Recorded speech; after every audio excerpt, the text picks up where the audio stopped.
Hofankalazana ny andro raisam-pirenena ho an'ny abakabaka dia mikarakara hetsika maimaim-poana ny fikambanana malagasy ho fampiroboroboana ny siansa sy ny teknôlôjia izay tarihina Andriamatoa Ratsifaritana Charles tanjona ao anatin'ity fanentanana ity raha ny fantatra ny haisariana ireo tanora oliana amin'ny siansa. Zavatra io dia fampianarana aloha voalohany indrindra ary izy io dia appriciana ny tanora hoe hiditra indray amina sehatra siantifika satria tsika raha ohatra ka tsy manana siantifika ilaina rehefa aorianao dia ho sahirana mihitsy raha ohatra ka hoe dinihana hoe ahoana moa fiainantsika eto Madagasikara hoe roapolo taona miala veto tena isy zavatra hiavaka be mihitsy dia izy dia ao anatiny koa zany ny ahafahana manao an'ilay hoe ialana tsiny aloha amin'ilay fitenena hoe réduction les fractures numériques zany hoe mandeha amina zavatra numérique daholo zany zavatra rehetrarehetra zany moa le hoe TNT sy ny karazan'ireny dia ny zavatra tena kendrena amin'io zany dia hoe am'izay le hoe semaine mondiale de l'espace zay dia ny ahafahantsika manao an'izay le hoe ampafantatra bebe kokoa ny olona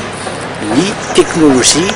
satellitaire. Technologie satellitaire zany dia tafiditra be ao anatin'ireny le hoe zay le hoe numérique zay numérique moa zany dia misy ohatra hoe ny informatique ny télécom dia tafiditra ao anatin'izay tanteraka mihitsy moa zany ataontsika hoe satellite zany efa betsaka ny zavatra hoe ampiasantsika satellite eto Madagasikara kanefa na izany na zany mbola bebe mihitsy ny zavatra hoe zavatra aspect stratégique ny satellite zay azontsika ampiasaina fa mbola tsy ampiasaitsika amin'ny manomboka amin'ny fahaefatra fadimy ary fahaenina amin'ity volana oktobra ity dia ao amin'ny bibliothèque nationale dia isy fampisehoana velatra mikasika an'ireo le satellite ireo hoe inona sinona daholo ahoana ny fipetraka ireo zavatra ireo inona sinona daholo ny zavatra azo atao dia isy fanazavana mikasika an'ireo zany ireo le mpandrara amina teknôlôjia satellitaire rehetra eto ny akamarony dia anao an'ireo le famelabelarana exposition au bibliothèque nationale 456 le 7 indray dia manomboka amin'ireo parapatonany amin'ny efatra dia isy famelabelara-kevitra sy adi-hevitra zany misy anakeniny